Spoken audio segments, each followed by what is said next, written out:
হযরতে শাহজালাল ইয়ামানি মুজাররিদি সেই দিন যদি সুরমা নদীর উপরে যায় নামাজ বিছাইতে না পারতেন,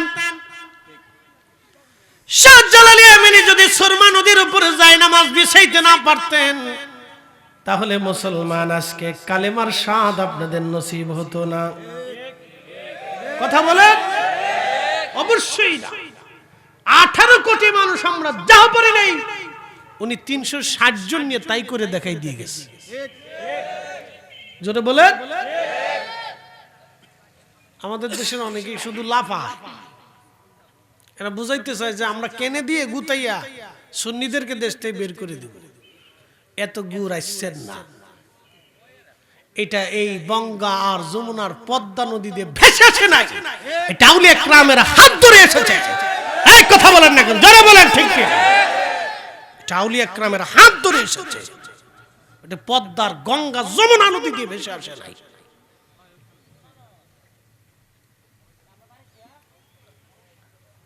প্রিয় উপস্থিতি, মনোযোগ দিবেন। সেনাপতি আমর ইবনুল আস বললেন, হে মিশরবাসী, তাহলে অপেক্ষা করো, আমার একজন আমির আছে, আমিরুল মুমিনিন খলিফাতুল মুসলিমিন হযরত ওমর আছে, আমি তার কাছে চিঠি পাঠাবো, তিনি কি উত্তর দেন, সমাধান দেন, সেই সমাধান মোতাবেক তোমাদেরকে সিদ্ধান্ত দেব।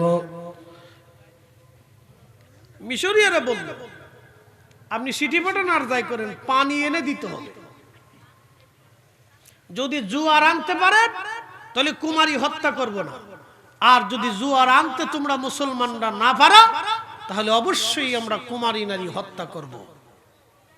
চ্যালেঞ্জে পড়ে গেল মুসলমান। বলেন তো, এই চ্যালেঞ্জ দিয়ে ডক্টর ইউনূস সাহেবকে দিয়ে পাঠাই দিলে কাজ হবে? আসতে বলেন কেন? ডরাইতেছেন নি আপনারা না ভয় পান? এই চ্যালেঞ্জ কোন যদি কোথাও মুসলমানদের আজকে আসে, ডক্টর ইউনূসে দিলে কাজ হবে? সৌদি আরবের বাদশারে পাঠাইলে কাজ হবে? এই আসতে কোন কে জোরে বলেন। প্রেসিডেন্ট এরদোয়ানরে পাঠাইলে কাজ হবে?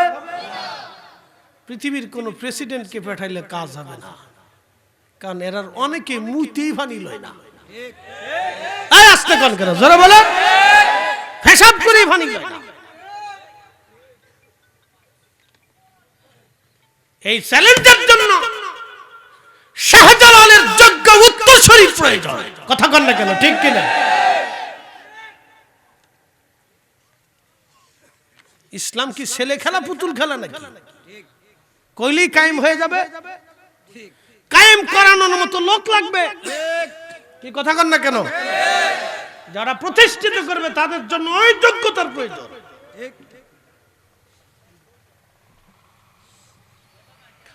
প্রিয় মুসলমান, খুব মনোযোগ দিবেন।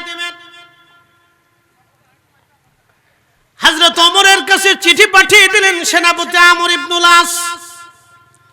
চিঠির মধ্যে লেখা, ওগো আমিরুল মুমিনিন, মিশরীয়দের একটা ধর্ম অন্ধবিশ্বাস হলো তারা একজন কুমারী নারীকে ফরাত নীল নদের কাছে জবাই দেয়, রক্তগুলি গড়িয়ে গড়িয়ে নীল নদের মধ্যে পানিতে মিশে যায়। তখন নীল নদের মধ্যে জোয়ার আসে। আমিরুল মুমিনিন তারা এই বছরও তাদের বিশ্বাস অনুযায়ী কুমারী নারী হত্যা করবে। আমি বাধা দিয়ে বলেছি এটা ইসলামী রাষ্ট্র, এখানে অন্যায়ভাবে কোনো নারীর জীবন যেতে পারে না। আল্লাহর আইনে অবশ্যই আমরা এটা করতে দেব না। তারা আমার কাছে চ্যালেঞ্জ করেছে, যদি আমরা নীল নদের পানি এনে দিতে পারি, জোয়ার এনে দিতে পারি, তাহলে আর কোনোদিন তারা কোনদিন আর কুমারী নারী নীল নদের পারে আর জবাই দেবে না। আমিরুল মুমিনিন, আমি এখন কি করব? আপনার সিদ্ধান্তের অপেক্ষায় আমি তাদের অপেক্ষমান রেখেছি। চিঠিখানা পড়লেন হযরত আমিরুল মুমিনিন ওমর ইবনুল খাত্তাব, মুসলমানদের আমির, মুসলমানদের নেতা। চিঠিখানা পড়ার পরে তিনি আরেকখানা চিঠি লিখলেন। চিঠির মধ্যে তিনি লিখলেন, হে নীলনদ, আমি আমিরুল মুমিনিন ওমর ইবনুল খাত্তাব বলতেছি, খলিফাতুল মুসলিমিনের পক্ষ থেকে তোমার কাছে আমার কথা, যদি তুমি নীলনদ আল্লাহর বিধানে, আল্লাহর হুকুমে প্রবাহিত হও, তাহলে আমি ওমর বলতেছি তুমি আল্লাহর হুকুমে প্রবাহিত হবা। যদি তুমি আল্লাহর হুকুমে প্রবাহিত না হয়ে তোমার নিজের ইচ্ছায় প্রবাহিত হও, তাহলে আমি ওমর বলতেছি তোমাকে প্রবাহিত হওয়া লাগবে না। একসাথে বলেন আল্লাহু আকবার। যে না বলবেন আমি বুঝবো সে কৃপণ। একসাথে বলেন আরো জোরে। তেলের গাড়ি তেলে চলে,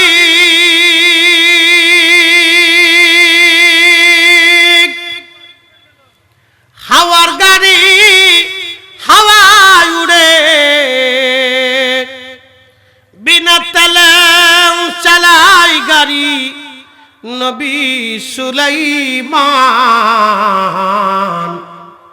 আমরা সেই মুসলমান।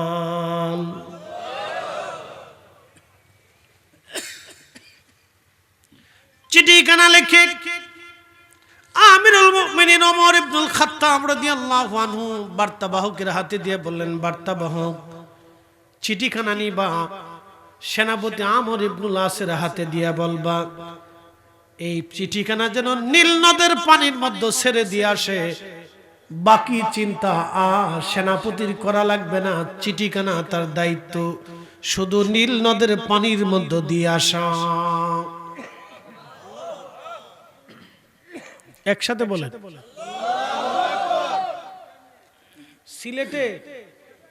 সিলেটে বন্যা আসছিল, যদি কইতেন যে ফরিদি হুজুর একটা চিঠি লিখে দেন, ওই সময় যিনি রাষ্ট্রপ্রধানে ছিলেন বা সরকার প্রধানে ছিলেন তাকে যদি বলতেন আপনি একটা চিঠি লিখে পাঠান। এখন যদি বন্যা আসে, এখন যিনি রাষ্ট্রপ্রধান আছেন ওনাকে যদি বলেন আপনি একটা চিঠি দেন, এরপরে যিনি আসবেন তাকেও যদি বলেন আপনি একটা চিঠি দেন, কাজ হবে না, কারণ ভিতরে মাল নাই। ভিতরে কি নাই? শব্দ শুনতে খারাপ শোনা যাবে কিন্তু ভিতরে কিছু নাই। বাবা মুসলমান খুব মনোযোগ দিবেন। চিঠিখানা লিখলেন ওমর ইবনুল খাত্তাব আমিরুল মুমিনিন হযরত ওমর। তিনি কে? ইনসাফের তাড়নায় নিজের সন্তানকে পিটিয়ে মেরেছেন, তারপরও ইনসাফের কাছে তিনি মাথা নত করেন নাই। অর্থাৎ আপনার ছেলে যদি অন্যায় করে, এদেশের অধিকাংশ মুসলমান ছেলের পক্ষ নেয়। ছেলে অন্যায় করার পরেও ছেলের পক্ষ নেয়, কিন্তু ন্যায়ের পক্ষ নেয় না। কি কথা কন না কেন? এই জন্য বিচার সালিশে ইনসাফ হয় না। ছেলের পক্ষ নেয় কিন্তু ন্যায়ের পক্ষ নেয় না।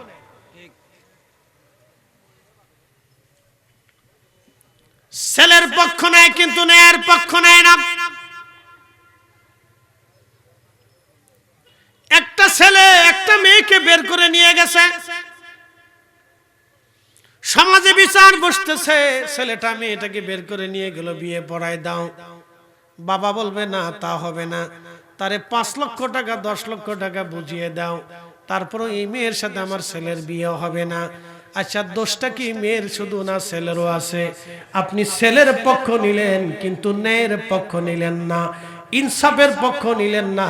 তার মানে বোঝা গেল আপনি এখনো নামে মুসলমান, ভিতরে ভিতরে আপনি সুরের চাইতেও খারাপ। কথা ক্লিয়ার না ভেজাল আছে? একবারে সার মতো ক্লিয়ার, কোনো ভেজাল নাই। আমরা নিজেরা যদি ইনসাফের পক্ষ নিতাম তাহলে সব ঠিক। বিচার সালিশ হবে, চোখ টিভি দেয় চাচা বুঝিয়ে দিয়ে, আবার টেবিলের নিচ দিয়ে বাড়িতে দিয়ে শাশির কাছে ফাটাই দিয়েছে, কাকা দিয়েছিলাম, চিন্তার কারণ নেই, বিচারটা যেন আমার লেভেলে আসে। কত বিচার বাংলাদেশে অন্যায় হয়। গরিব মানুষ তার জমি বুঝে পায় না, মাল বুঝে পায় না, টাকা বুঝে পায় না, চোখের পানি ফেলায় নিভৃতে, বলে মাল নাই, পয়সা নাই, বিচার নাই। আদালতে বহু গরিব মানুষ বসে বসে কাঁদে, পয়সা দিতে পারি নাই, বিচার আসে নাই। বহু বহু বহু বহু হাজারে হাজারে হাজারে হাজার। আপনি খুঁজে দেখেন মানুষ কয়জন আছে? মুসলমানের হিসাব পরে কষে। রাসূলের কাছে এক নারীকে ধরে নিয়ে এসে বলল, হুজুরে চুরি করছে। নবী বলেন, হাত কেটে দাও। বলি, ইয়া রাসূলুল্লাহ, সে সম্ভ্রান্ত পরিবারের নারী, হাত কাটা কি মওকুফ করা যায় না? আল্লাহর নবী রাগান্বিত হয়ে বলেন, এই বলো কি, পূর্ববর্তী জামানাতে মানুষগুলি অন্যায় বিচার করার কারণে আল্লাহ আকাশ থেকে পাথর নিক্ষেপ করেছে। আল্লাহ আকাশ থেকে পাথর নিক্ষেপ করে তাদেরকে ধ্বংস করে দিয়েছে। আল্লাহ আগুন নিক্ষেপ করে তাদেরকে ধ্বংস করে দিয়েছে। আমার পূর্বের সব নবীদের উম্মতরা শুধু অন্যায় বিচার করার কারণে তারা ধ্বংস হয়ে গেছে। এই সাহাবীরা বলো কি, আমার ফাতেমাও যদি চুরি করতো, আমি রাসূল তার হাত নিজে কেটে দিতাম। একসাথে বলবেন আল্লাহু আকবার। এই জন্য কাজী নজরুল লিখেছিলেন, আল্লাহতে পরিপূর্ণ ঈমান কোথা সে মুসলমান। আল্লাহতে পরিপূর্ণ ঈমান কোথা সে মুসলমান। আমাদের তকদিরের উন্নয়ন হয় না শুধু এদেশে অন্যায় বিচার করার কারণে। মাঝে মধ্যে বন্যা হয়, খাবারের স্বাদ হয় না। এদেশের জমিনে মাটিতে ফসল ফেললেই, বীজ ফেলাইলে যেখানে ফেলাবেন সেখানেই ফসল হয়। এত উর্বর জমিন থাকার পরও আমাদের ভাগ্যের পরিবর্তন হয় না। এদেশের মাটিতে শুধু অন্যায় বিচার, অন্যায় বিচার। সমাজের মাতব্বর অন্যায় বিচার করে, চেয়ারম্যান, বহু চেয়ারম্যান মেম্বার অন্যায় বিচার করে, নেতা নেত্রীরা নিজের দল দেখে বিচার করে, গোষ্ঠী প্রধান তার গোষ্ঠী দেখে বিচার করে, যার অনেক পয়সার মালিক সে পয়সা দিয়ে বিচার করে না। আমাদের আদালতে বিচারকরা তারা পয়সা দেখে, মানুষের নেতৃত্ব দেখে বিচার করে, যার কারণে এত উর্বর জমি পাওয়ার পরও আমাদের তকদিরের পরিবর্তন হয় না। আপনি জমিনের ন্যায় বিচার আনেন, আল্লাহর কসম করে বলতেছি, যা শস্য হবে বাংলার মানুষ খেয়ে শেষ করতে পারবে না। নাই। সেই ওমর চিঠির মধ্যে লিখে দিলেন। আচ্ছা, এখন প্রশ্ন করি, জবাব দিবেন। নীল নদ কি লেখাপড়া করছে? তো নীল নদ তো কোনো মানুষ না, সে একটা নদী। রাসূল বলেছেন পৃথিবীতে দুইটা নদী আল্লাহর বেহেশত থেকে এসেছে, একটা ফোরাত আর একটা নীল নদ। এই জন্য হাজার হাজার মাইল থেকে আসার পরেও এই দুই নদী কখনো শুকায় না। মরুভূমির ভিতর দিয়ে আসছে, বালুর ভিতর দিয়ে আসছে, পাহাড়ের কোনা দিয়ে আসছে, কিন্তু নদী শুকায় না। আল্লাহর বেহেশত থেকে আসে দুই নদী। নীল নদীর ভিতরে চিঠি পাঠাইলেন হযরত ওমর, ছেড়ে দিয়ে আসলেন সেনাপতি আমর ইবনুল আস। চিঠি ছেড়ে দেওয়া আসার পরে নীল নদীর জোয়ার আসলো। 1450 বছর পার হয়ে গেল, এখনো একটা দিনের জন্য, একটা বছরের জন্য জোয়ার আনার জন্য নতুন করে চিঠি পাঠাইতে হয় নাই। মানব জাতি এমন একটা জাতি যারা 40 বছর খাওয়ানোর পরেও সে বাবার সাথে মার সাথে নাফরমানি করে। আসতে বলেন কেন, জোরে বলেন। এটা এমন একটা জাতি, যখনই মানুষ তার পিতামাতার সাথে নাফরমানি করে তখনই সে 4 পায়ে পশুর চাইতে নিকৃষ্ট হয়ে যায়। কথা বুঝাইতে পারছি আপনাকে? মুসলমানের হিসাব পরে আসে, আগে মানুষের হিসাবে আসে। মুসলিম আরো উন্নত, আল্লাহতে পরিপূর্ণ ঈমান কোথা সে মুসলমান। কাজী নজরুল লিখেছে, কোরআন বলেছে আসলামতু লিরাব্বিল আলামিন। নিজের জীবনের সবকিছুকে যে আল্লাহর কুদরতি কদমে আত্মসমর্পণ করে সে হলো প্রকৃত মুসলমান। আচ্ছা, আপনাদেরকে বলি, কুত্তা আপনার বাড়ি পাহারা দেয় আল্লাহর আইনে না আপনার আইনে? কুকুর আপনার বাড়ি পাহারা দেয় আপনার আইনে না আল্লাহর আইনে? আল্লাহর আইনে।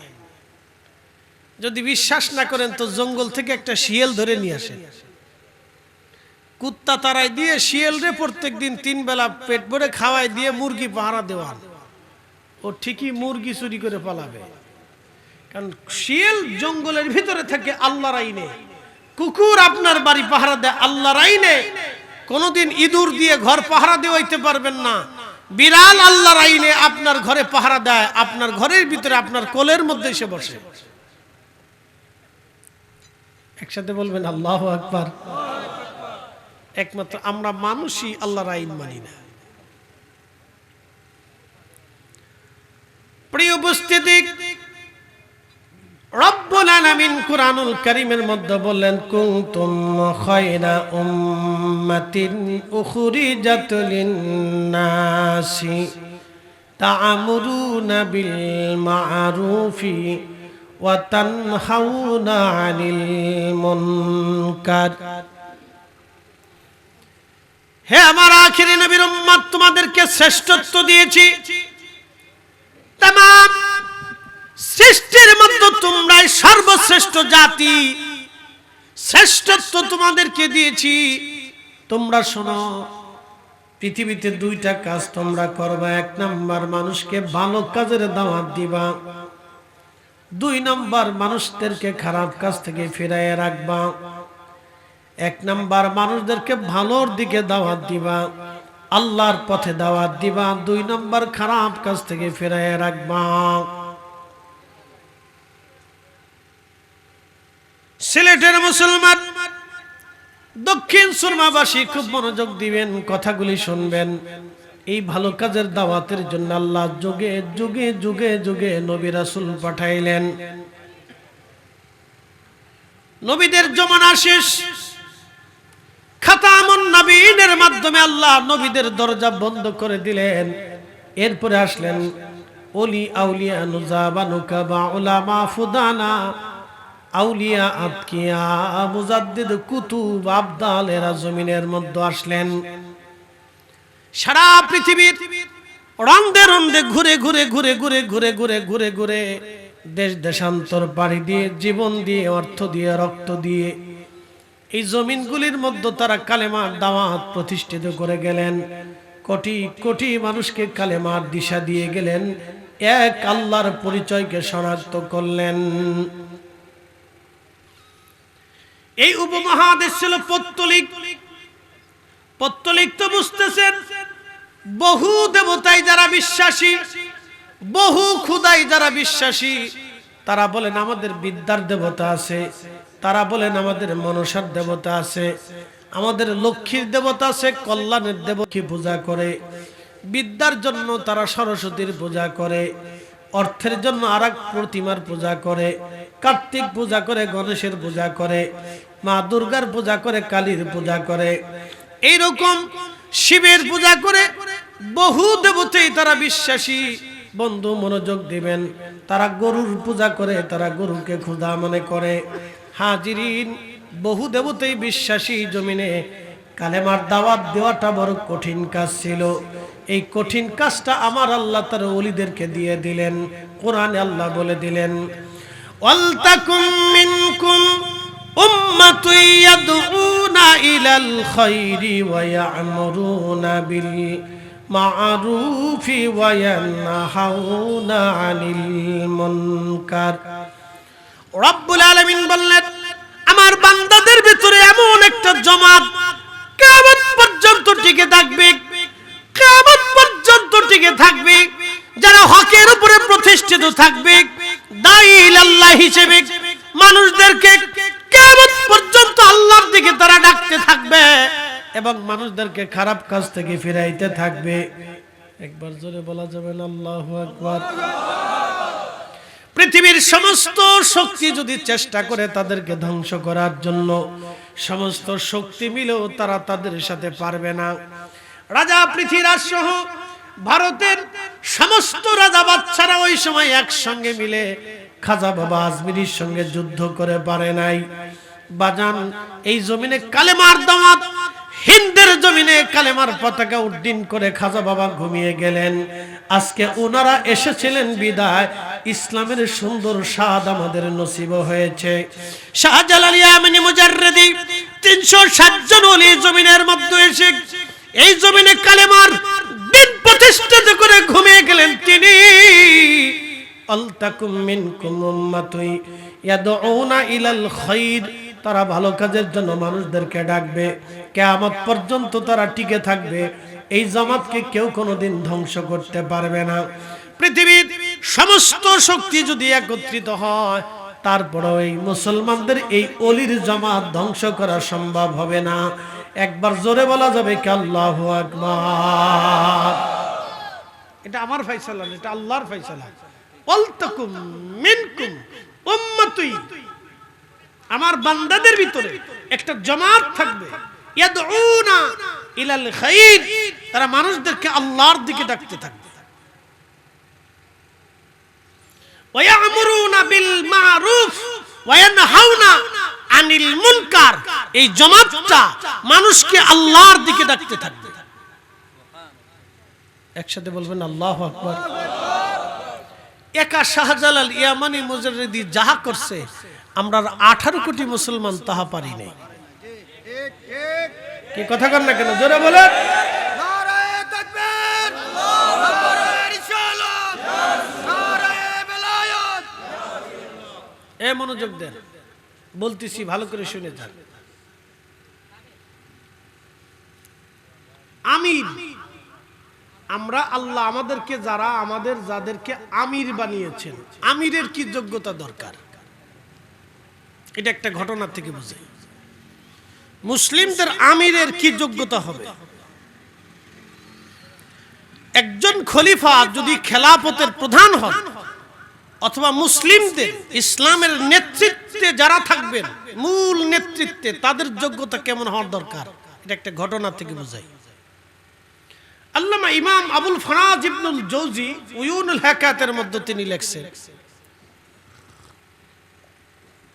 হযরত ওমরের জামানাতে মিশর দখল হলো।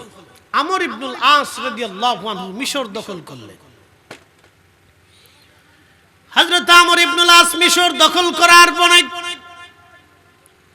মিশরীয়দের প্রাচীন প্রথা ছিল, একটা ধর্ম বিশ্বাস ছিল, তারা প্রত্যেক বছরে একটা কুমারী নারী, সুন্দরী রূপসী সুরসা কুমারী নারী দেখে তারা বাছাই করত।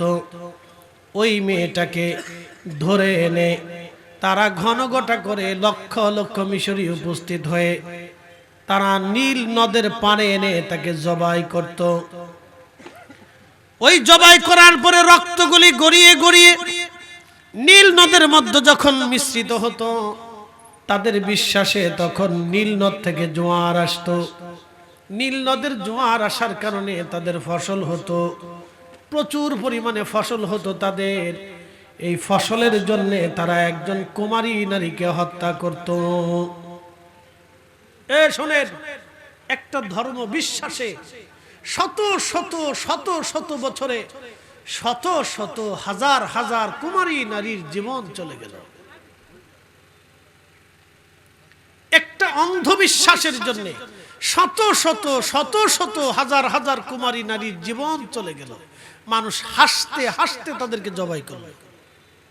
একটা অন্ধ ধর্ম বিশ্বাস। ভারতীয় উপমহাদেশে সনাতন ধর্মের এক অন্ধ ধর্ম বিশ্বাস ছিল। বলে সেটা কেমন? তারা তাদের স্বামী মারা গেলে স্বামীকে যখন চিতার আগুনে জ্বালাইতো, তখন তার স্ত্রীকেও চিতার আগুনে স্বামীর সাথে পুরাইতো। বলে কারণ কি? স্বামী স্বর্গে চলে যাবে, ওই স্বামীর সাথে স্ত্রীকে একসাথে স্বর্গে পাঠাইতো। আপনি নাউজুবিল্লাহ করবেন, নাউজুবিল্লাহ করবেন, সেটা পরে, কিন্তু আগে বুঝেন এই একটা ধর্ম বিশ্বাসে কোটি কোটি কোটি কোটি ভারতীয়দের ভিতরে হাজার হাজার বছরে লক্ষ লক্ষ নারীর জীবন চলে গেল। জীবন্ত মৃত্যু পুরুষের সাথে জীবন্ত নারীকে পুড়িয়ে মারা হতো। বলেন আপনি বলুন, এটা ধর্ম? এটা মানুষের বিশ্বাস। এই বিশ্বাসে লক্ষ লক্ষ হাজার হাজার নারীর জীবন চলে গেল একটা ধর্ম ভুল বিশ্বাসের জন্য। ছি ছি ছি ছি।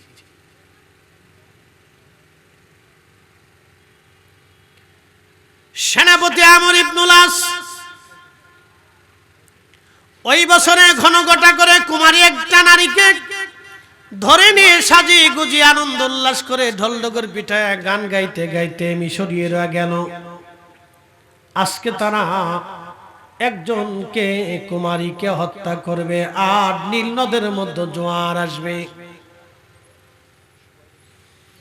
ওই জোয়ারের আশায় লক্ষ লক্ষ হাজার হাজার মিশরীয়রা নীল নদের পারে গেল, আনন্দ চলতেছে। এবার আপনি বলেন তো, যেই মেয়েটাকে জীবন্ত হত্যা করা হবে, যেই কুমারী মেয়েটাকে হত্যা করা হবে, তার কেমন লেগেছিল? তার বাবা মারও কেমন লেগেছিল? ইসলাম সত্য, দ্বীন সত্য, আল্লাহ সত্য, রসুল সত্য, আউলিয়া ইকরাম সত্য, কারামত সত্য, আপনি বুঝে যাবেন। কিন্তু দুঃখের বিষয়, আমরা আহলে সুন্নাত ওয়াল জামাতকে আজকে বানানো হয়েছে বেদাতি, অথচ আমরাই হকের উপরে। আহলে সুন্নাত ওয়াল জামাতের আকীদার মুসলমান দিয়ে ফিলিস্তিন বিজয় হয়েছে, আগামীতেও এই আকীদার মুসলমান দিয়ে ফিলিস্তিন বিজয় হবে। কথা বলেন ঠিক না বেটে?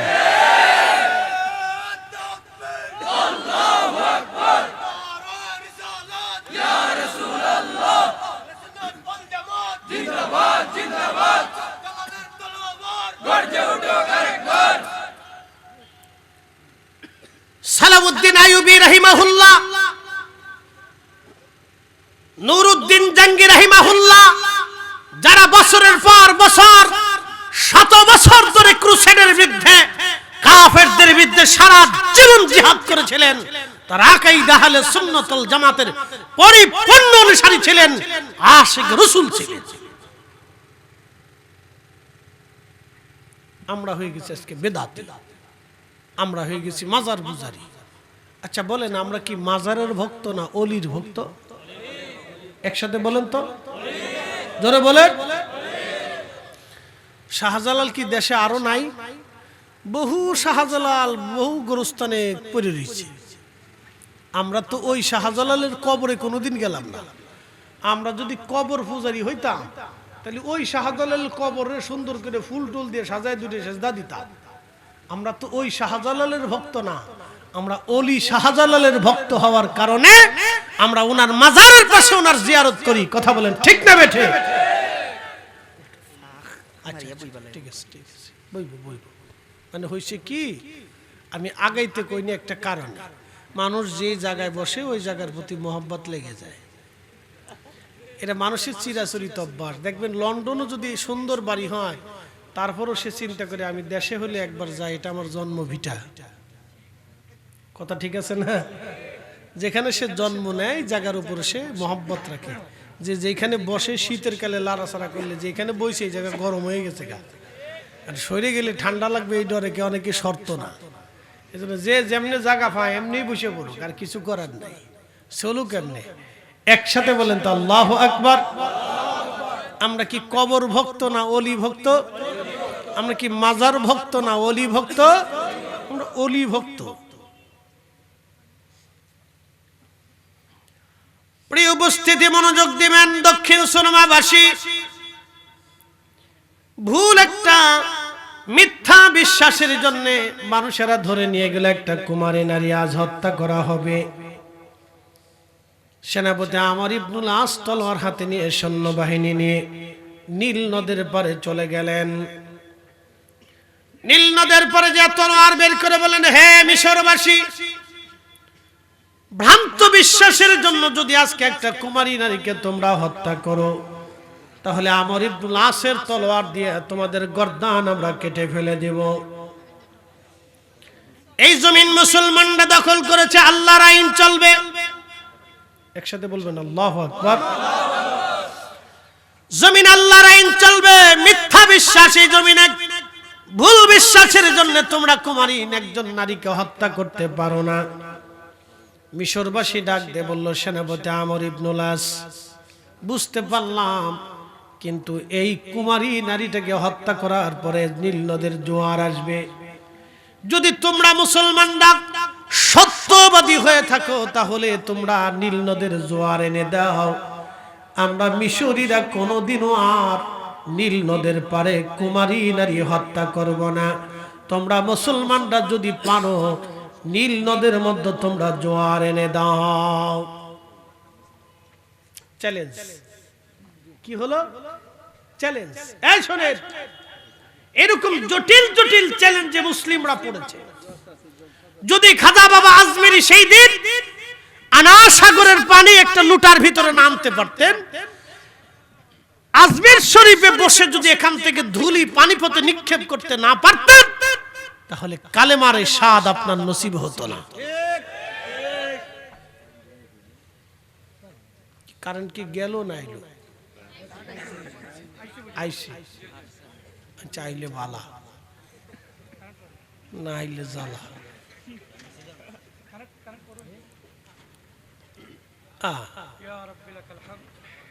আচ্ছা বলেন আলহামদুলিল্লাহ। আইসি যে সময় কারেন্ট ছিল না ওই সময় আমরা মাহফিল করছি, মনে আছে আমার। স্টুডেন্ট লাইফে যখন মাহফিল করতাম তখন হেজাক বাতি ছিল।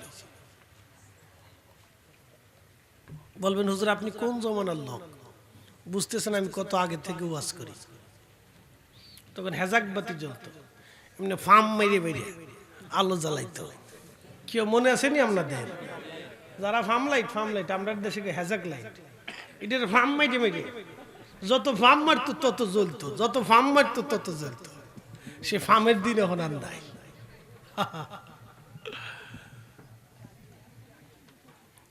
খুব মনোযোগ দেবেন, শুনিয়া যান। হযরত শাহজালাল আমিনী মুজাররিদি সেই দিন যদি সুরমা নদীর উপরে যায় না মাছ বিছাইতে না পারতেন, শাহজালাল আমিনী যদি সুরমা নদীর উপরে যায় না মাছ বিছাইতে না পারতেন, তাহলে মুসলমান আজকে কালেমার স্বাদ আপনাদের নসিব হতো না। কথা বলেন অবশ্যই না। 18 কোটি মানুষ আমরা যা পারি নাই, উনি 360 জন নিয়ে তাই করে দেখাই দিয়ে গেছে। জোরে বলেন।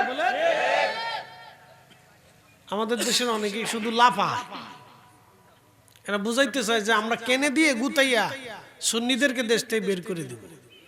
এত গুড় আসছেন না, এটা এই গঙ্গা আর যমুনার পদ্মা নদী দিয়ে ভেসে আসে নাই, এটা আউলিয়া কেরামের হাত ধরে এসেছে।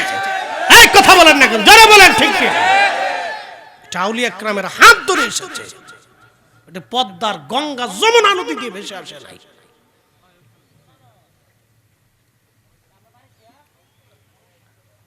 প্রিয় উপস্থিতি মনোযোগ দিবেন। সেনাপতি আমর ইবনে আস বললেন, হে মিশরবাসী তাহলে অপেক্ষা করো, আমার একজন আমির আছে, আমিরুল মুমিনিন খলিফাতুল মুসলিমিন হযরত ওমর আছে, আমি তার কাছে চিঠি পাঠাবো, তিনি কি উত্তর দেন, সমাধান দেন, সেই সমাধান মোতাবেক তোমাদেরকে সিদ্ধান্ত দেব। মিশরীয়রা বলল, আপনি চিঠি পাঠান আর যাই করেন, পানি এনে দিতে হবে। যদি জুয়ার আনতে পারে তাহলে কুমারী হত্যা করব না, আর যদি জুয়ার আনতে তোমরা মুসলমানরা না পারো তাহলে অবশ্যই আমরা কুমারী নারী হত্যা করব। চ্যালেঞ্জে পড়ে গেল মুসলমান। বলেন তো এই চ্যালেঞ্জ দিয়ে ডক্টর ইউনূস সাহেবকে দিয়ে পাঠাই দিলে কাজ হবে না? আসতে বলেন কেন, ডরাইতেছেন নি আপনারা না ভয় পান? এই চ্যালেঞ্জ কোন যদি কোথাও মুসলমানদের আজকে আসে, ডক্টর ইউনূসকে দিলে কাজ হবে? সৌদি আরবের বাদশারে পাঠাইলে কাজ হবে? এই আসতে কোন কে জোরে বলেন। প্রেসিডেন্ট এরদোয়ানকে পাঠাইলে কাজ হবে? পৃথিবীর কোন প্রেসিডেন্টকে পাঠাইলে কাজ হবে না, কারণ এরার অনেকে মুতেই ফানি লয় না। এই আসতে কোন কে জোরে বলেন, হিসাব করে ফানি লয় না। এই চ্যালেঞ্জের জন্য শাহজালালের যোগ্য উত্তরসূরি প্রয়োজন। কথা কন না কেন, ঠিক কিনা? ইসলাম কি ছেলে খেলা পুতুল খেলা নাকি? কইলেই কায়েম হয়ে যাবে? কায়েম করানোর মতো লোক লাগবে। কি কথা কন না কেন? যারা প্রতিষ্ঠিত করবে তাদের জন্য ওই যোগ্যতার প্রয়োজন।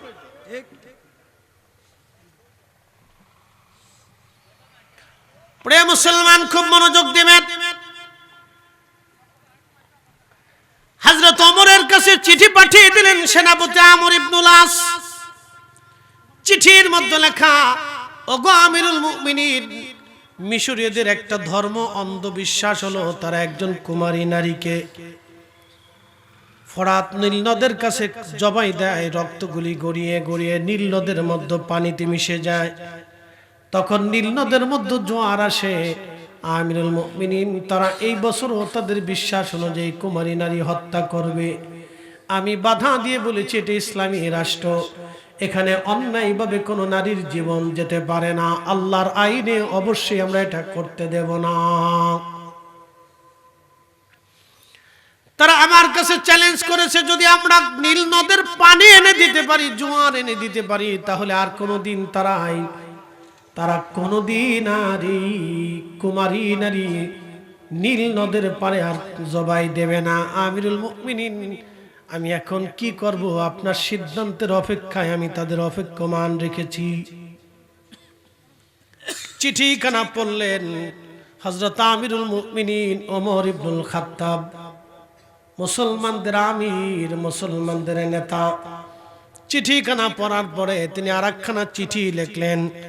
চিঠির মধ্যে তিনি লিখলেন, হে নীলনদ, আমি আমিরুল মুমিনিন ওমর ইবনুল খাত্তাব বলতেছি, খলিফাতুল মুসলিমিনের পক্ষ থেকে তোমার কাছে আমার কথা, যদি তুমি নীলনদ আল্লাহর বিধানে আল্লাহর হুকুমে প্রবাহিত হও, তাহলে আমি ওমর বলতেছি তুমি আল্লাহর হুকুমে প্রবাহিত হবা। যদি তুমি আল্লাহর হুকুমে প্রবাহিত না হয়ে তোমার নিজের ইচ্ছায় প্রবাহিত হও, তাহলে আমি ওমর বলতেছি তোমাকে প্রবাহিত হওয়া লাগবে না।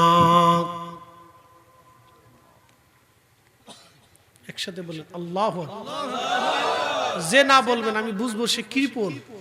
একসাথে বলেন আরো জোরে। তেলের গাড়ি তেলে চলে,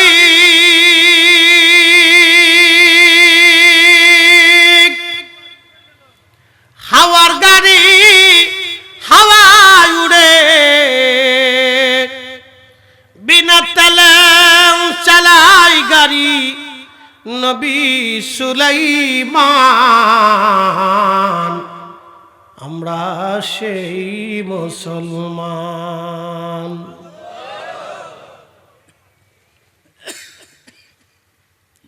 চিঠিখানা লিখে আমিরুল মুমিনিন ওমর ইবনুল খাত্তাব রাদিয়াল্লাহু আনহু বার্তাবাহকের হাতে দিয়ে বললেন, বার্তাবাহক চিঠিখানা নিবা, সেনাপতি আমর ইবনুল আসের হাতে দিয়ে বলবা এই চিঠিখানা যেন নীল নদের পানির মধ্যে ছেড়ে দিয়ে আসে। বাকি চিন্তা আর সেনাপতির করা লাগবে না, চিঠিখানা তার দায়িত্ব শুধু নীল নদের পানির মধ্যে দিয়ে আসা। একসাথে বলেন।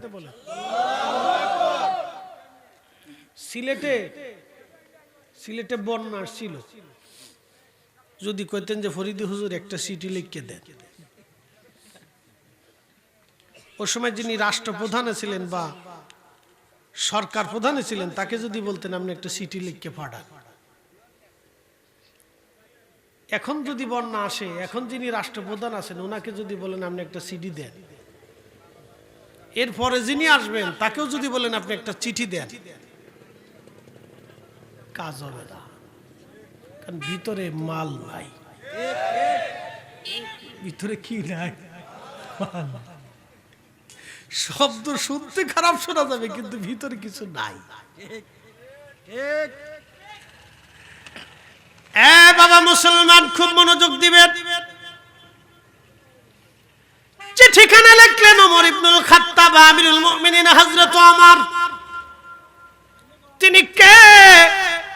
ইনসাফের তাড়নায় নিজের সন্তানকে পিটিয়ে মেরেছেন, তারপরও ইনসাফের কাছে তিনি মাথা নত করেন নাই। অর্থাৎ আপনার ছেলে যদি অন্যায় করে, এদেশের অধিকাংশ মুসলমান ছেলের পক্ষ নেয়। ছেলে অন্যায় করার পরেও ছেলের পক্ষ নেয়, কিন্তু ন্যায়ের পক্ষ নেয় না। কি কথা বলেন না কেন? এই জন্য বিচার সালিশে ইনসাফ হয় না। ছেলের পক্ষ নেয় কিন্তু ন্যায়ের পক্ষ নেয় না।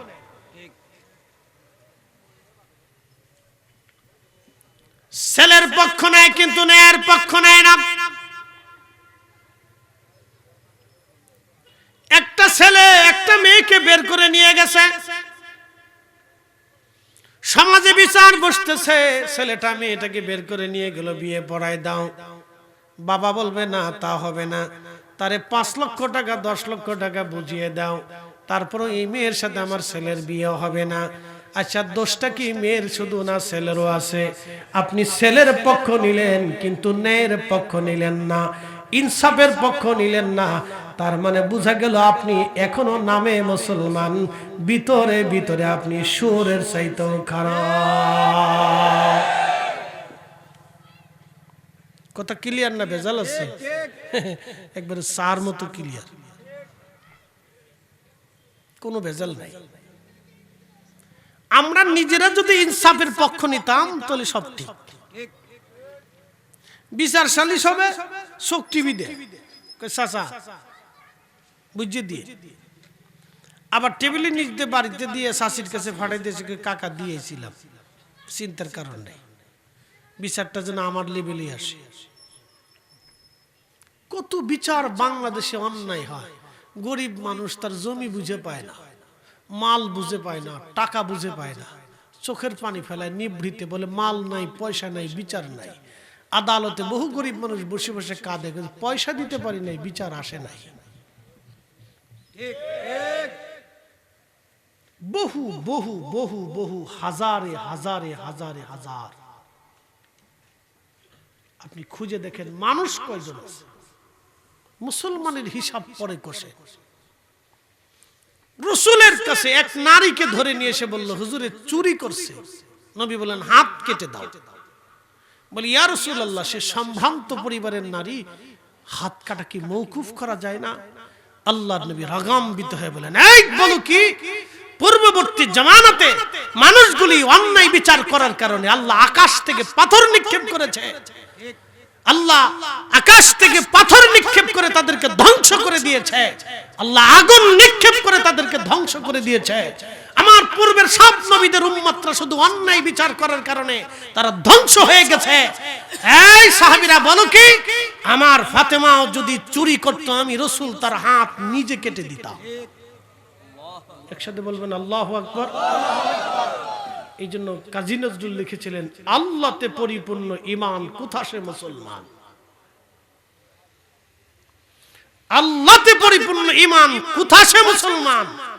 আমাদের তাকদীরের উন্নয়ন হয় না শুধু এদেশে অন্যায় বিচার করার কারণে। মাঝে মধ্যে বন্যা হয়, খাবারের স্বাদ হয় না। এদেশের জমিনে মাটিতে ফসল ফেললেই, বীজ ফেলাইলে যেখানে ফেলাবেন সেখানেই ফসল হয়। এত উর্বর জমিন থাকার পরও আমাদের ভাগ্যের পরিবর্তন হয় না। এদেশের মাটিতে শুধু অন্যায় বিচার, অন্যায় বিচার।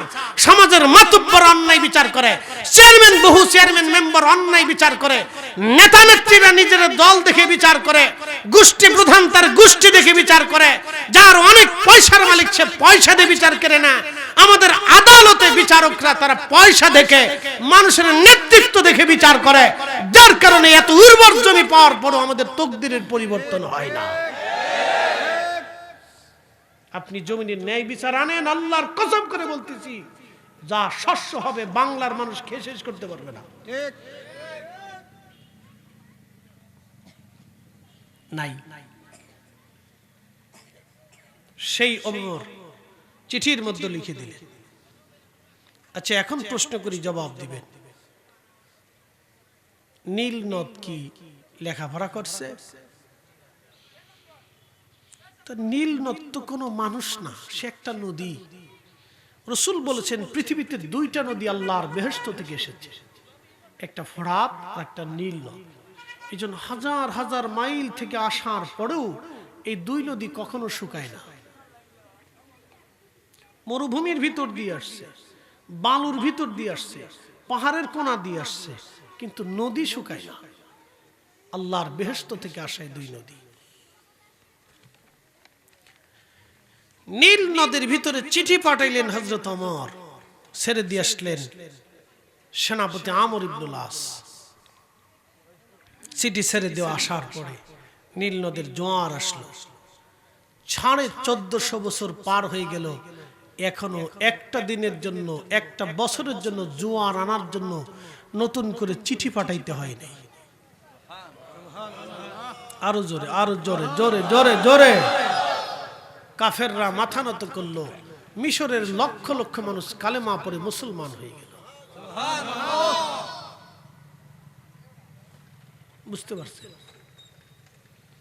আমির হতে হলে এরকম উভয় জ্ঞানের আমির লাগবে, শরীয়ত লাগবে, হাকিকত লাগবে, তার ভিতরে তাসকিয়াতুন নফস থাকবে এবং সে উন্নতম শির হতে হবে, শির উঁচু করা মুসলমান হতে হবে এবং সে অনেক বড় আমানত ওয়ালা হতে হবে।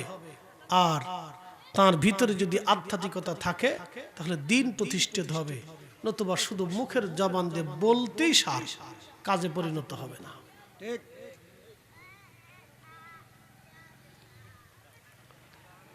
প্রিয় উপস্থিতি, মনোযোগ দিবেন। হযরত ওমরের এক চিঠিতে নীল নদের মধ্যে জোয়ার এসে গেল, আর কোনোদিন জোয়ার বন্ধ হলো না। দক্ষিণ সুরমাবাসী খুব মনোযোগ দিবেন। তাহলে আপনারা বলেন, আল্লাহ আছে না নাই? আসতে হলো কেন? জোরে বলেন, আছে না নাই? বৃষ্টির জন্য নতুন করে কোনো মনসা দেবী, শিব দেবী অথবা কোনো প্রতিমা গণেশের পূজা করা লাগবে না। বৃষ্টি যিনি দেন সময় মতো তিনি বৃষ্টি দিয়ে দিবেন। তিনি কে? আচ্ছা বলেন তো, প্রত্যেক বছরে, এই আমার দিকে তাকান, প্রত্যেক বছরে নভেম্বর শুরু হইলে শীতের আবহাওয়া ধীরে ধীরে ধীরে ধীরে ধীরে ধীরে আসে। হেমন্তর পরেই শীত আসে। তো হেমন্ত আসার সাথে সাথে হালকা হালকা গরম, হালকা হালকা গরম চলে যেতে থাকে। হেমন্ত শেষের সাথে সাথে শীত আসে। এটি কি বাংলাদেশের আবহাওয়া অধিদপ্তরের অধীনে না আল্লাহর অধীনে?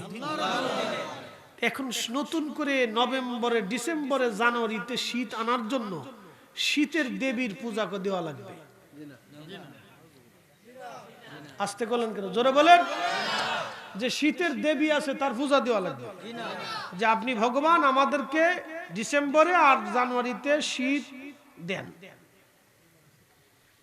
আল্লাহর আইনে শীত তো এমনি আসবে, কি কথা কন না কেন?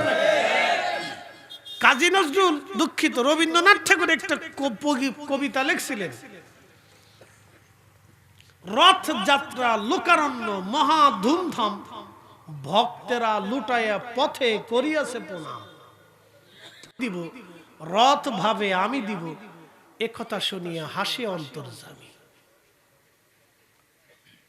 মানে রথ টেনে নিয়ে যাচ্ছে ভক্ত, একবার পথে সেজদা দেয়, একবার রথে সেজদা দেয়, অন্তর্যামী হাসে আর কয়, তোরা তো কিছুই দিতে পারবে না, দেই তো আমি আল্লাহ। কি কথা কন না কেন? একসাথে বলেন, দেয় কে? জোরে বলেন, কে দেয়?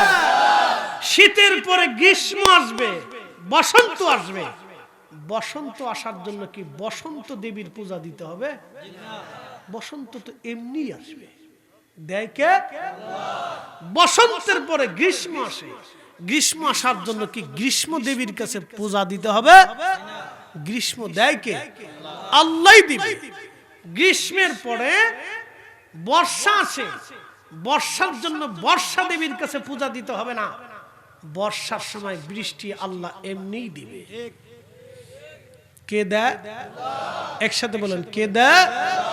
তবে আল্লাহ রাসূল বলেছেন, যদি তোমরা যাকাত বন্ধ করে দাও, এই শোনেন, যদি তোমরা দান সাদকা বন্ধ করে দাও তাহলে আল্লাহ আকাশ থেকে বৃষ্টি বন্ধ করে দেবে। যদি তোমরা পৃথিবীতে অন্যায় বেশি করো তাহলে তোমাদের রিজিককে আল্লাহ কমিয়ে দেবে। আপনারা মাঝে মধ্যে চিন্তা করেন, ইউরোপ আর আমেরিকা এরা এত ধনী কে? আপনি যাইয়া দেখেন তো, ইউরোপিয়ানদেরকে টাকা দিলেও খাবারে ফরমালিন মিশায় না। আর আমার বাঙালি মাথায় টুপি মাথায় দিয়ে বিয়ের নাম দিয়ে মসজিদের ভিতরে ধর্ষণ করে ফেলেছে। সি সি সি, ওরে মসজিদের সামনে বাইন দিয়ে জুতা দিয়ে কায়দা মতো পিটানোর দরকার ছিল। আপনি ইউরোপিয়ান দেখবেন হাফ প্যান্ট পরে রাস্তা দিয়ে হাঁটে, একটা নারী, তাকে দিয়ে আপনি ঘুষ খাওয়াইতে পারবেন না। অথচ বাঙালি হেজাব পড়নেওয়ালা বেটি সরকারি চাকরি করে টেবিলের নিচে খালি ঘুষ মেরে দিচ্ছে। উরে হেজাবই হেজাবি শতান কোথাকার, ও হেজাব মাথায় দিয়ে চাকরি করতে গেছে, বদমাশ কোথাকার।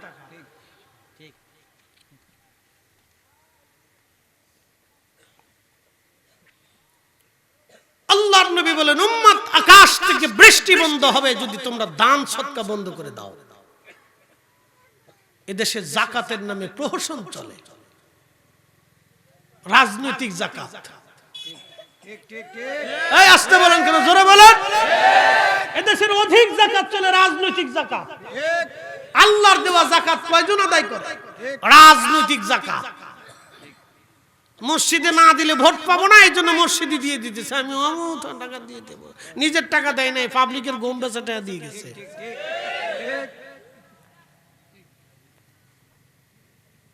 রাজনৈতিক যাকাত ঠিক মতো নাই, এই জন্য আপনি পাবেন না, তাকদীরের পরিবর্তন হবে না। আমি যাহা বললাম এটা সাচ্চা সাচ্চা আল্লাহ রাসূলের কথা বলে দিয়ে গেলাম। নবী বলছেন কিয়ামতের আগে ওয়াদাউল আমানা, আমানত নষ্ট হয়ে যাবে। আজকে আমানত রহমতুল্লাহ আলাইহি কবরে চলে গেছে। যদি বিশ্বাস না করেন তাহলে দোকানে বাকি দিয়ে দেখবেন আর টাকা হাওলাত দিয়ে দেখবেন আমানত কেমনে থাকে। যদি আরো তো বিশ্বাস না করেন তা আপনার নিজের সন্তান কন্যা সন্তানটাকে রাত 8টার সময় ছেড়ে দিবেন, সিলেট শহরে একা একা ঘুরতে, সিলেট থেকে দক্ষিণ সুরমা আসবে, রাত 10টার সময় একা ছেড়ে দিবেন, তাহলে বুঝবেন আমানত কেমনে মরে গেছে। আমরা মানুষ, কুত্তা না, শুয়োর না, আমরা মানুষ। তারপরও মানুষের মানুষত্ব থাকবে না। এদেশের বহু মানুষ আছে দেখতে শুধু মানুষ দেখা যায়, ভিতরে মানুষত্ব নাই।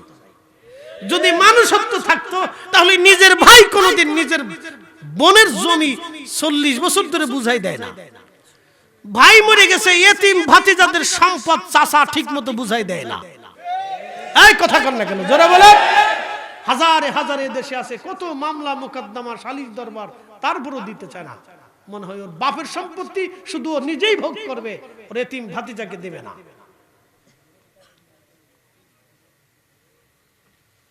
হে আবার টুপি মাথায় দিয়ে প্রথম কাতারে মসজিদে নামাজে যে কাতারে দাঁড়ায়, শয়তান হাসে আর কয় বাপরে বাপ কত বড় সিটার, তো আমার চেয়ে বড় সিটার।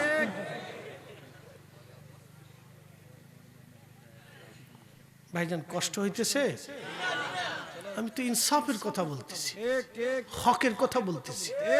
আল্লাহ কোরআনে বললেন ওয়াল আসরি, সময়ের কসম, ইন্নাল ইনসানা লাফি খুসর, সব মানুষ ভুলের মধ্যে আছে, মহা ক্ষতির মধ্যে আছে। সে জাহান্নামের দিকে তাড়িয়ে তাড়িয়ে দৌড়ায় দৌড়ায় যাচ্ছে। ইল্লাল্লাযীনা আমানু, ঈমানদার ব্যতীত, ওয়া আমিলুস সালিহাত, নেককার ব্যতীত, ওয়া তাওয়াসাউ বিল হক, হকের পথে যারা থাকে, হকের জন্য যারা, সত্যের জন্য, ন্যায়ের জন্য যারা পরামর্শ দেয়, ন্যায়ের কথা যারা বলে, ন্যায়সঙ্গত যারা কাজ করে তারা ব্যতীত, ওয়া তাওয়াসাউ বিস সবর, এবং ধৈর্যশীল ব্যক্তি ব্যতীত সব মানুষ জাহান্নামের দিকে যাচ্ছে, জাহান্নামের দিকে যাচ্ছে।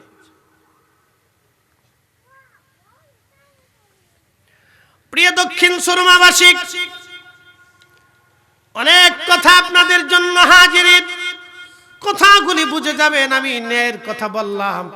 হযরত ওমর রাদিয়াল্লাহু আনহু বসে আছেন, ঠিক এমন সময় লোকেরা একটা যুবককে ধরে নিয়ে আসছে। যুবককে ধরে আনার পরে হযরত ওমর রাদিয়াল্লাহু আনহু লোকদেরকে বলেন, হে লোকেরা, তোমরা কেন যুবকটাকে ধরে নিয়ে আসছো?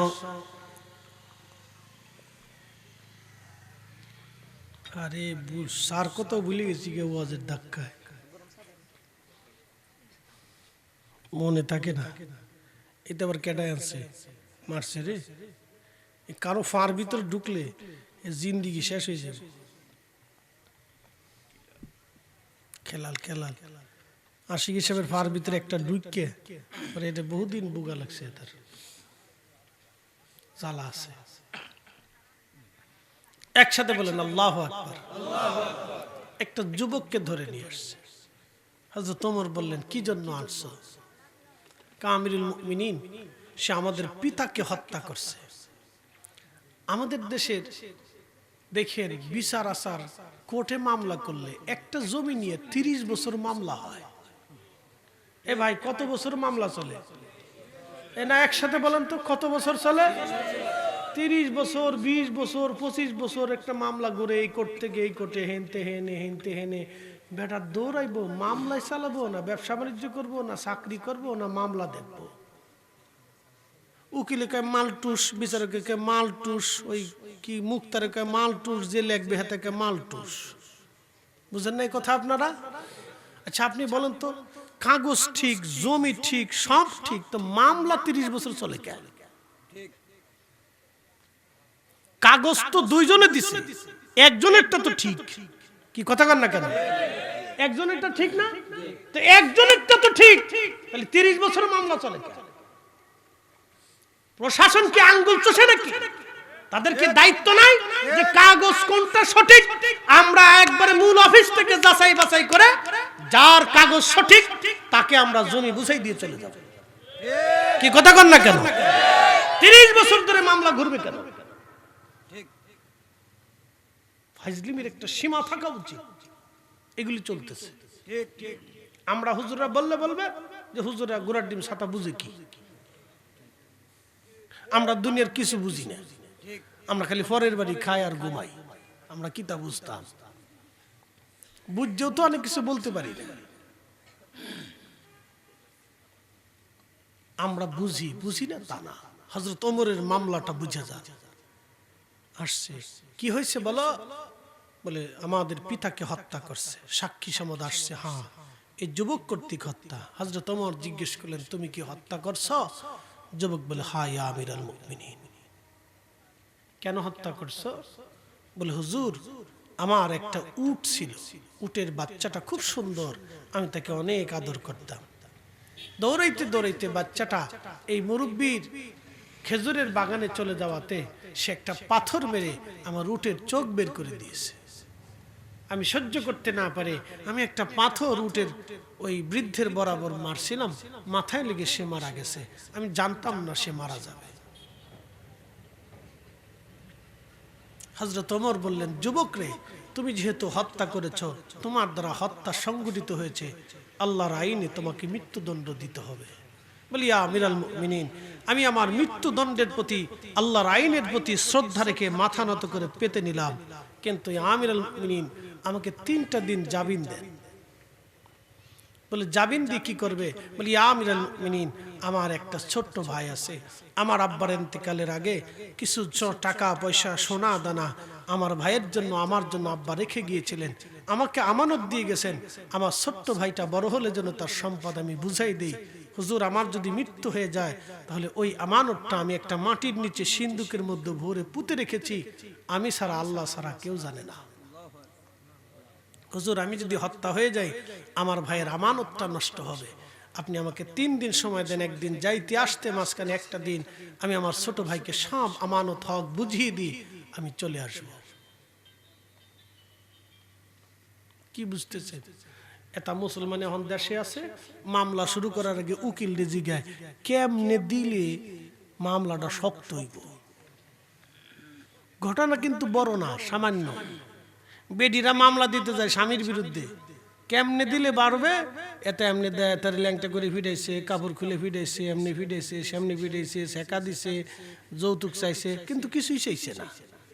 হয়তো দু একদিন থাপুর চুপুর দিছে, রাগরুগ বসেতে, এটা করছে হেতা করছে এই করছে, যৌতুক নিছে, এই 10 লক্ষ টাকা যৌতুক দাবি করছে, 20 লক্ষ টাকা দিছিলাম, তার ফেরত টেরত দেয় নাই। আমার আব্বা গরু বেচে দিছে, ছাগল বেচে দিছে, সোনা দিছে, দানা দিছে, বাড়ি খাট পালঙ্গ দিছে, সব দিছে। এরকম সুন্দর করে সাজায় গোজায় মামলা একটা লাগছে। মামলার ভিতরে 100-র ভিতরে 90টাই মিছে কথা। কথা কন না কেন? মামলা শুরু হলো মিথ্যা দিয়ে। মামলা শুরু কি দিয়ে? উকিলে কয় 100 মিথ্যা কথা, তা পাল্টুস দাও। দারোগা দেখার পরে চিন্তা করে হ্যাঁ কথা তো সত্য, এর ভিতরে মিথ্যা আছে 90 টাকা, মালটুস দাও। কি কথা কন দেখা? মালটুস দাও।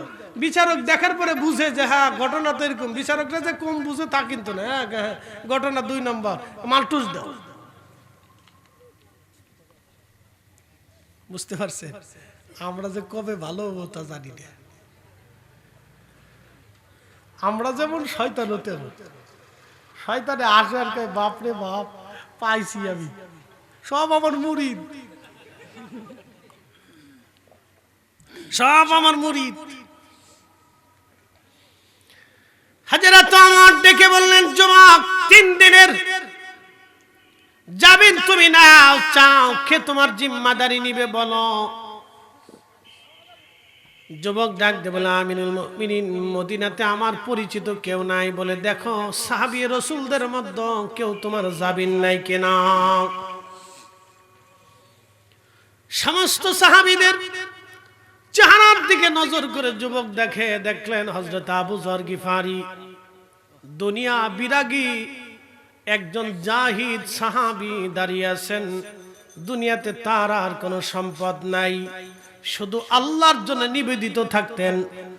যুবক ডাক দিয়ে বলেন, আমিরুল মুমিনিন হযরত আবু যর গিফারি রাদিয়াল্লাহু আনহু, তিনি আমার জামিন জিম্মাদারি নেবেন। হযরত ওমর বললেন, আবু যর, আপনি কি এই যুবকের জিম্মাদারি নেবেন?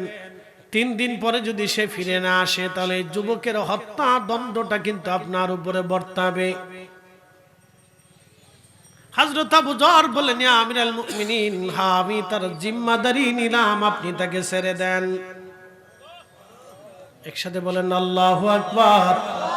যুবক চলে গেল বাড়ি। 3 দিন পরে ছেলেটা ফিরে আসবে। মসজিদে নববীর বারান্দায় আসরের নামাজ পড়ে হযরত ওমর বসে আছেন। বাদী উপস্থিত, জিম্মাদারি আবু যর গিফারি উপস্থিত। হযরত ওমর বসে আছেন, যুবকটা আসবে আসবে আসবে আসবে। সূর্য লালিমা বর্ণ ধারণ করেছে, কুসুম আকৃতি হয়ে গেছে। কুসুম তো চিনছেন, ডিমের কুসুম যেমন সূর্য ডোবার সময় ওইরকম হয়ে যায়। ডিমটা কুসুম আকৃতি, আপনার সূর্যটা কুসুম আকৃতি হয়ে গেল।